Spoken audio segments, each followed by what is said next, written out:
The man pushed his way through the throng of those waiting for the hover blimp. The throng flowed together once more behind him, and he was gone from sight. Me too, Joe decided. He headed for the slide, and so did several other grumpy commuters. At street level, he straddled a cracked and unrepaired sidewalk, took a deep, angry breath, and then, via his personal legs, started north. A police cruiser soared down to linger a little above Joe's head. "You're walking too slow," the uniformed officer informed him, and pointed a Walters & Jones laser pistol at him. "Pick up speed or I'll book you." "I swear to God," Joe said, "that I'll hurry. Just give me time to pick up my pace. I just now started." He speeded up, phased himself with the other swiftly striding peds, those others lucky enough, like himself, to have jobs, to have somewhere to go on this dingy Thursday morning in early April 2046, in the city of Cleveland, in the communal North American Citizens' Republic.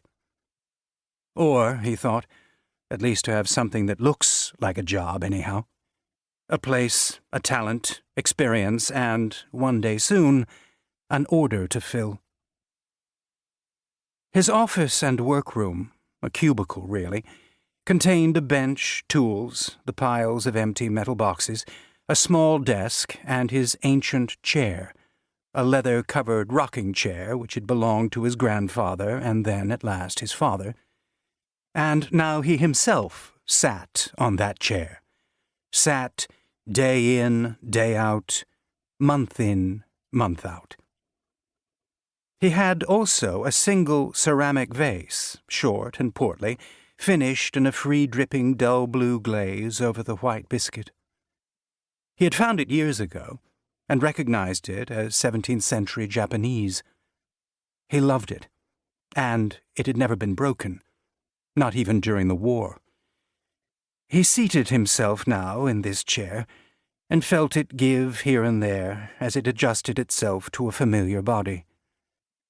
The chair knew him as well as he knew the chair. It had known him all his life. Then he reached to press the button which would bring the morning's mail sliding down the tube to his desk. Reached, but then waited. What if there's nothing? He asked himself. There never is. But this could be different. It's like a batter. When he hasn't hit for a long time, you say, "He's due any time now." And so he is. Joe pressed the button. 3 bills slid out, and with them the dingy grey packet containing today's government money, his daily dole. Government paper money, in the form of odd and ornate and nearly worthless inflationary trading stamps.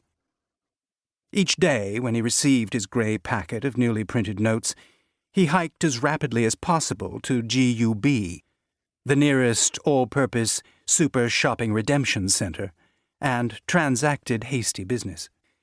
He swapped the notes, while they still had any worth, for food, magazines, pills, a new shirt, anything, in fact, tangible. Everyone did it. Everyone had to.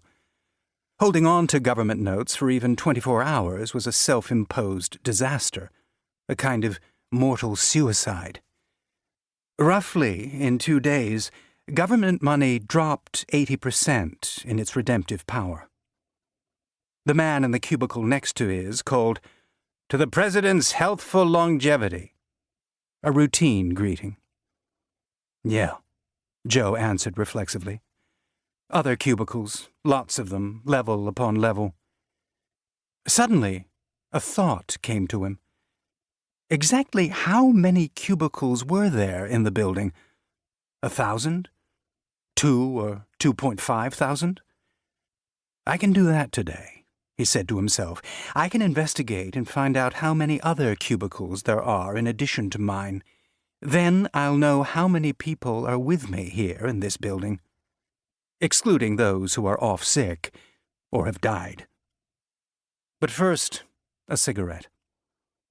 He got out a package of tobacco cigarettes, highly illegal due to the health hazard and the addiction. To keep listening to this audiobook, I've left you a link in the description so you can do it, at no cost thanks to Audible's 30-day free trial.